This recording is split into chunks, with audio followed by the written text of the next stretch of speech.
उत्कर्ष को मारने के बाद जमीन पर गिरी आरोही को विक्रम ने अपनी गोद में उठाया और उसी होटल के कमरे में ले गया।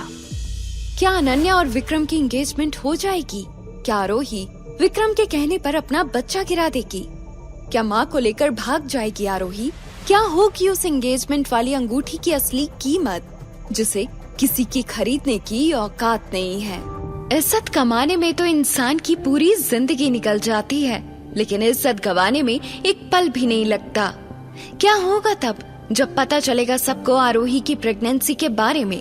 कैसे बचाएगी आरोही अपने आप को बदनाम होने से? अनन्या, ये क्या? तेरा फियांसे तुझे यहाँ अकेला छोड़कर तेरी बहन को कमरे में लेकर क्यों चला गया?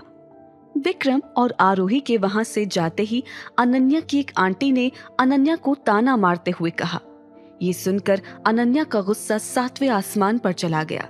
उसने अपनी आंटी को गुस्से से कहा, इसमें इतना हैरान होने जैसा क्या है आंटी? यहाँ सब लोग जानते हैं कि आरोही कैसी लड़की है। अपनी बात पूरी करने के बाद गुस्से से लाल अनन्या आरोही और विक्रम के पीछे उस कमरे तक गई।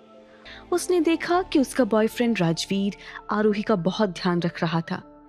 अनन्या से ये सब देखा नहीं जा रहा था, लेकिन उसने अपने गुस्से पर काबू करते हुए कहा, राजवीर, बाहर सब हमारी एंगेजमेंट सेरेमनी के लिए वेट कर रहे हैं, इसलिए और ज्यादा डिले नहीं कर सकते।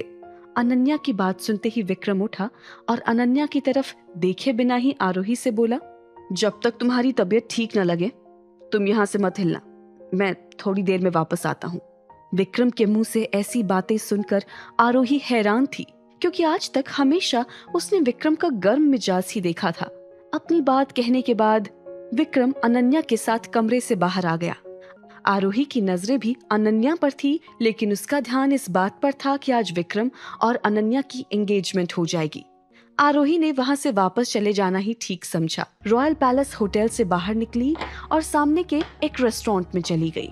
बैंक्वेट हॉल के अंदर विक्रम यानी कि राजवीर और अनन्या हाथ पकड़े स्टेज पर खड़े थे, लेकिन विक्रम शायद अभी भी आरोही के बारे में ही सोच रहा था। अनन्या हाथ में अंगूठी लिए राजवीर की तरफ देख रही थी और विक्रम का मन अभी भी उस कमरे में था और राजवीर अनन्या के हाथ से अपना हाथ छुड़ाते हुए उस कमरे की तरफ भागा जहां वो आरोही को छोड़कर आया था।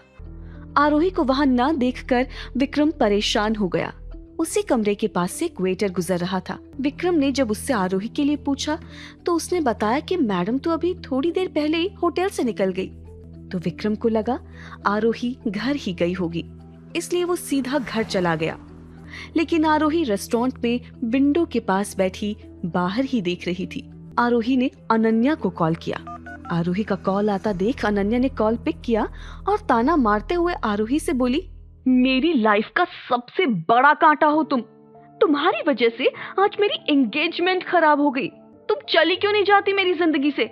अनन्या की बातों का जवाब देते हुए आरोही ने कहा, अगर तुम सच में चाहती हो कि मैं हमेशा के लिए तुम्हारी जिंदगी से चली जाऊं, तो मुझे होटल के सामने वाले रेस्टोरेंट में मिलो। उतावले कदमों से आरोही के सामने आते ही अनन्या ने तेज आवाज में पूछा, बोलो क्या चाहती हो तुम? आरोही अनन्या के आंखों में आंखें डालकर उससे बोली, मैं तुम्हारे साथ एक डील करना चाहती हूँ। तुम चाहती हो ना कि मैं तुम्हारी जिंदगी से हमेशा के लिए चली जाऊं, तो उसके लिए तुम्हें मुझे 20 लाख रुपए देने होंगे। अगर तुम इतना कर पाई कि मैं तुम्हें अपनी शक्ल कभी नहीं दिखाऊंगी।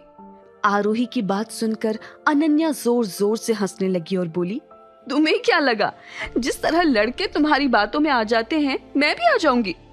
तुम्हारा पति बीमार जरूर है, लेकिन उसके पास पैसे की कोई कमी नहीं है, इसलिए मुझे बेवकूफ बनाना बंद करो।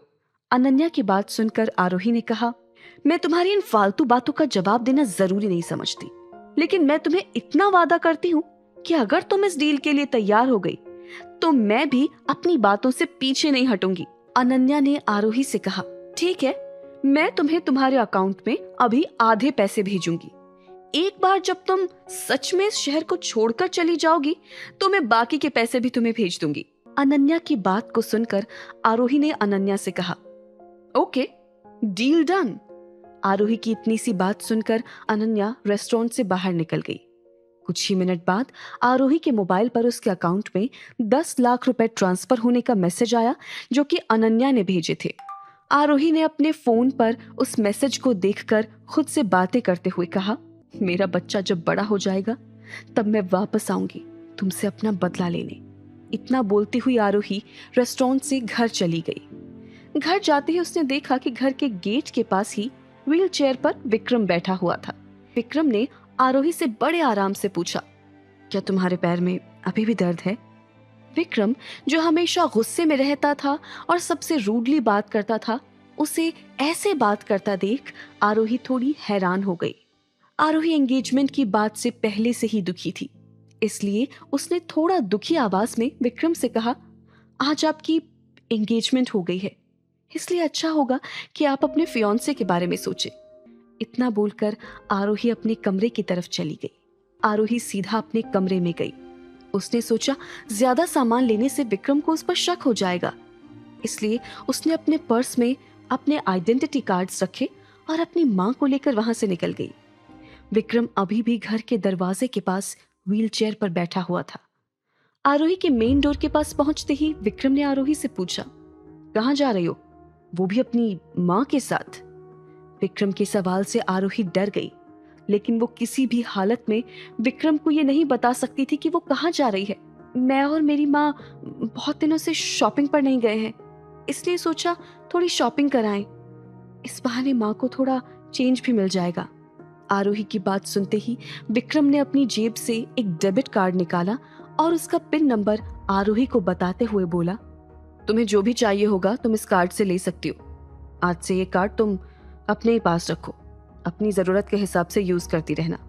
आरोही अभी विक्रम के साथ किसी बहस में नहीं पड़ना चाहती थी, इसलिए उसने विक्रम से कार्ड ले लिया और वहां से चली गई।